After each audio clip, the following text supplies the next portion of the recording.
Bonjour et bienvenue dans ce nouveau numéro du 18h chez vous. Aujourd'hui, sous la pluie, je vous emmène à l'est du centre-ville de Nantes. On va découvrir un tout petit quartier, c'est le Grand Clos. Il se situe entre le boulevard de Jules Verne et la route de Saint-Joseph. Le quartier s'étend sur seulement 20 hectares. Il compte environ 300 habitants, ce sont donc des Nantais.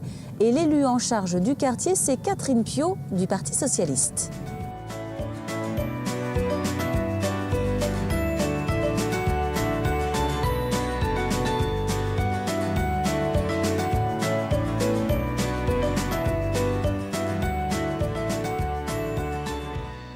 On débute la visite du quartier Grand Clos à votre domicile. Monique Lebrun, bonjour. Bonjour. Alors, vous nous recevez en compagnie de Nado Guilbault parce que toutes les deux, vous êtes des habitantes du quartier. C'est vous qui allez nous faire visiter. Et c'est vous aussi qui êtes à l'origine de ce petit livre sur le quartier. Vous vous êtes vraiment plongé dans l'histoire du Grand Clos. C'est un quartier qui a une histoire fascinante. C'est un quartier très attachant. On a toujours été curieux d'en connaître l'histoire. Et on va se faire un plaisir de vous le faire découvrir. Alors, combien de temps de recherche pour parvenir à ce livre? Vous avez dû rencontrer un petit peu de monde, j'imagine? On a rencontré beaucoup de monde. En particulier, nous avons été aidés par les archives municipales avec Nathalie Barré.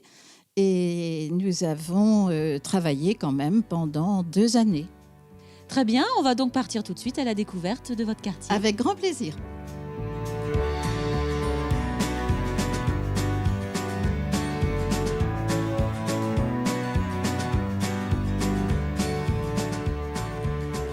Alors, on est au cœur du quartier du Grand Clos. Expliquez-nous, Monique, un petit peu, quelle est l'origine de ce quartier? On le voit bien, toutes les maisons se ressemblent. Il a une histoire particulière. Comment est-il né? Eh bien, ce quartier est né après-guerre, à la suite des bombardements de Nantes qui ont été très sévères. Et donc, dès 1945, le projet a été monté pour justement construire ces demeures à l'extérieur de Nantes.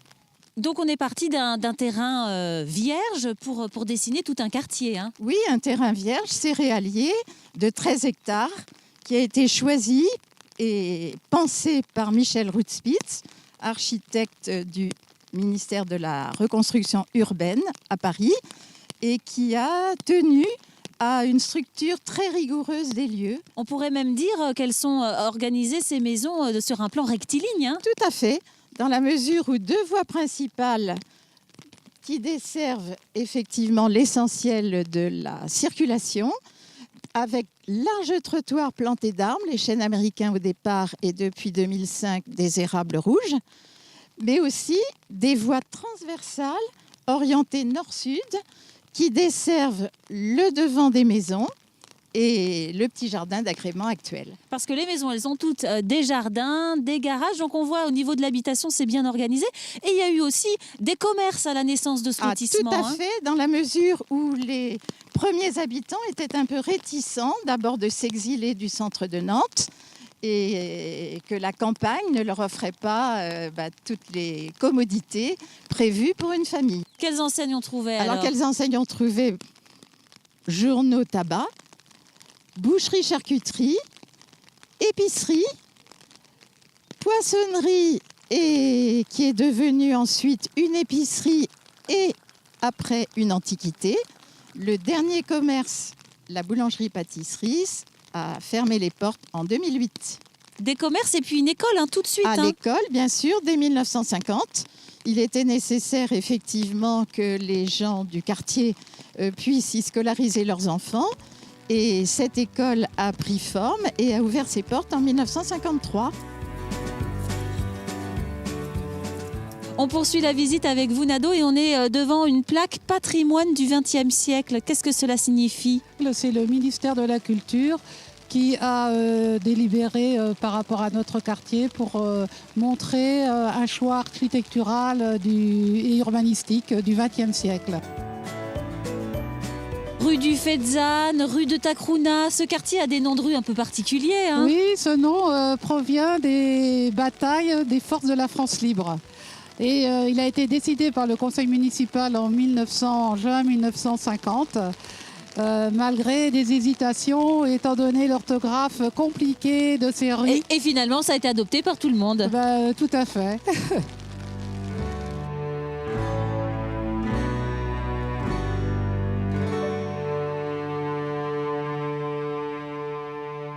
Alors, on termine notre visite au sec, mais avant, sur la route, on a aperçu des immeubles. Ça veut dire qu'au quartier du Grand Clos, il n'y a pas que des maisons, hein. Au départ, c'était prévu de construire 174 maisons et pour une raison, je pense, financière, on n'en a construit que 150. Donc 20 ans après, on a construit, enfin je pense que c'est les maisons familiales, ont construit ces immeubles. Ce sont des HLM aujourd'hui. Ce sont des HLM, effectivement, aujourd'hui. Alors nous, on est dans une maison rénovée, très moderne, avec un joli petit jardin, un poirier d'origine. Voilà. Aujourd'hui, on imagine que ces maisons sont très convoitées. On veut acheter, on veut venir ici. Oui, hein. Effectivement, les maisons sont tout de suite vendues et je pense que les jeunes apprécient beaucoup la vie du quartier. Mais à l'époque, les gens ne voulaient pas venir là.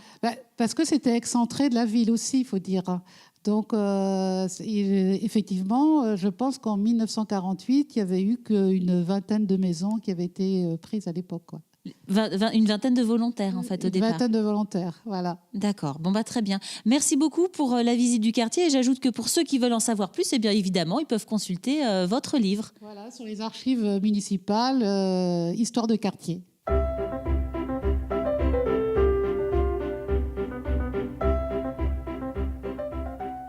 Voilà, et pour être complet sur l'histoire du Grand Clos, vous avez juste à côté de moi l'ancienne maison du concierge. Il avait notamment pour mission de collecter les loyers. Alors dans ce quartier, il existe de nombreuses associations. Je m'en vais en parler tout de suite avec Hervé Blanchetière.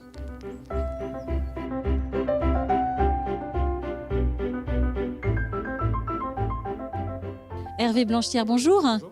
Vous êtes investi dans de nombreuses associations. Le Grand Clos, c'est un quartier qui est vivant. Qu'est-ce qu'on y trouve? Qu'est-ce qu'on organise? Alors, pas mal de manifestations tout au long de l'année. L'intérêt, c'est qu'il y a beaucoup de gens qui participent à toutes les manifestations. Donc, on a un vide-grenier, un repas qui suit le vide-grenier d'ailleurs, qu'on fait dans la rue, le repas des voisins.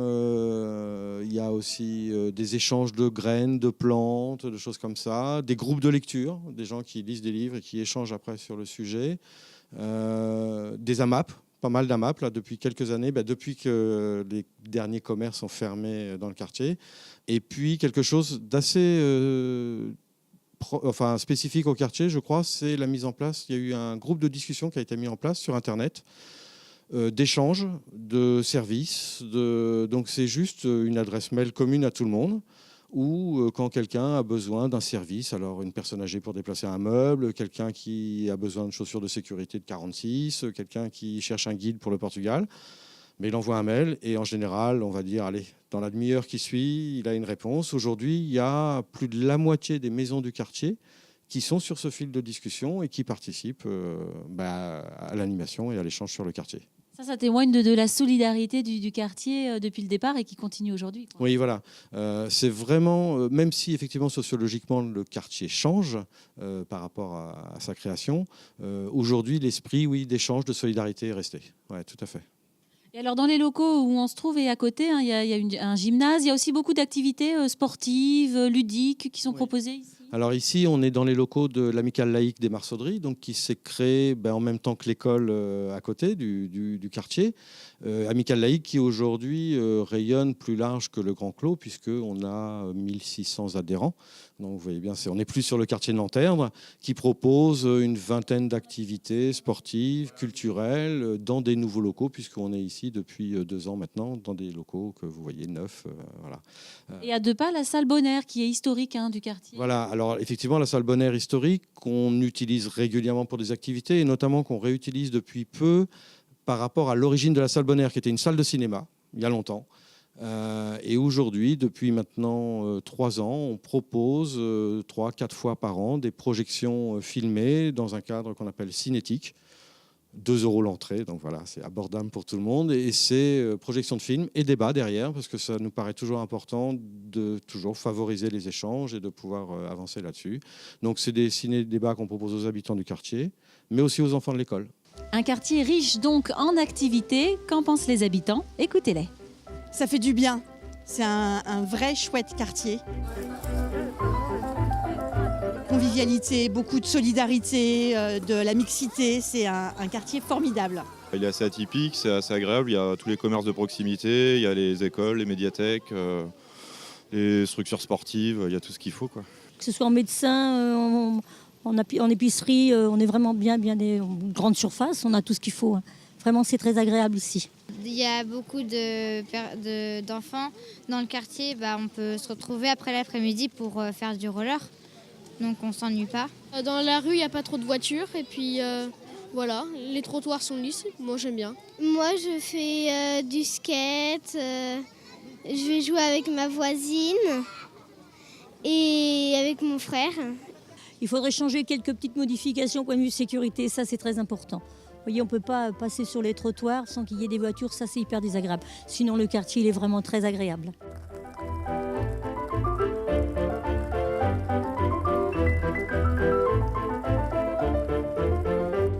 C'est l'heure d'ouvrir notre rubrique consacrée à l'actualité des Web TV avec un reportage de TV Sèvres et Maine.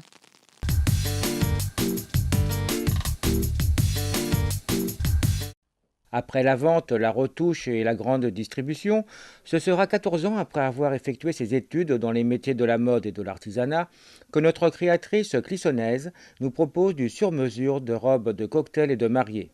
L'avantage du sur-mesure, la création d'un modèle unique. Alors en fait, c'est ça qui est bien dans le sur-mesure, c'est qu'en fait chaque modèle est unique parce qu'en fonction de ce que la cliente désire, moi je peux lui présenter un modèle, après ça va être à elle de me dire j'aimerais bien rajouter de la couleur, rajouter une fleur, rajouter plus de dentelle à un endroit ou à un autre, donc ça c'est vraiment en fonction de chaque cliente. Et personnalisé. Le premier rendez-vous avec la cliente, donc c'est vraiment un rendez-vous qui n'engage à rien, où on parle vraiment de ce qu'elle désire. Après, elle peut m'apporter en fait des photos de certaines choses qu'elle aime. Par exemple, elle va m'envoyer une photo d'un haut qu'elle aime, d'un autre bas. Moi, après, je vais refaire un dessin en fonction de toutes les idées qu'elle m'a données, avec mon inspiration en plus. Et ensuite, après, je lui envoie le devis et c'est comme ça que ça démarre après. Des robes pour les cérémonies, mais aussi des robes de tous les jours, pour tout le monde et à toutes les tailles. Et je fais également les robes pour les personnes qui vont en fait au mariage, ou également j'ai une cliente que j'ai quasiment tous les mois qui revient me voir, qui me commande une tunique en fait à ses mesures et elle me laisse vraiment libre choix de faire ce que je veux pour elle. Elle me donne juste en fait les couleurs qu'elle souhaite. C'est une personne qui est assez forte et justement qui a des problèmes pour trouver des vêtements originaux pour s'habiller, donc c'est pour ça qu'elle est venue me voir. Miss Ronde Pays de la Loire 2015 s'est prêtée à l'exercice de l'essayage. Cette collaboration avec les créateurs est bénéfique pour les deux parties. Alors, ce que ça peut leur apporter à eux, ça leur apporte de rencontrer des personnes différentes que les mannequins taille 36-38. Ça leur permet de travailler avec des autres modèles. Et nous, ça nous permet de montrer à la société que le milieu de la mode n'est pas coincé. La mode s'arrête au 42 comme certaines pubs, mais qu'au-delà aussi, on peut être joli. Que vous désiriez une robe de mariée, de cocktail ou vous différenciez au quotidien grâce aux sur-mesures, TV Lancelot est à votre service.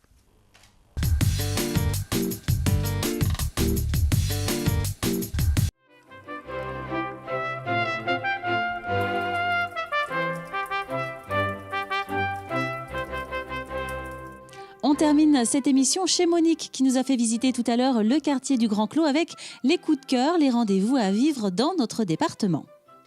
Du 8 au 12 mars, Édouard Baird et Léa Drucker sont à Carquefou. C'est du théâtre. Cela se passe à la Fleuriet. Une histoire entre une psy et son voisin de palier qui vend des yaourts. À Bouguenais, à présent, une vente de livres rares et anciens. C'est un événement organisé par les Compagnons d'Emmaüs. Cela se passe le samedi 12 mars et le mercredi suivant. Enfin, le week-end du 12 mars toujours, ce sera la 3e édition du Salon d'art Sévria. Sculpture, peinture et photos, cela se passe à la Foissière. C'est la fin de ce 18h chez vous consacré au quartier du Grand Clos à Nantes. Un quartier, vous l'avez vu, au charme très anglais comme chez vous. Monique, merci beaucoup pour la visite et à très bientôt sur Télé Nantes.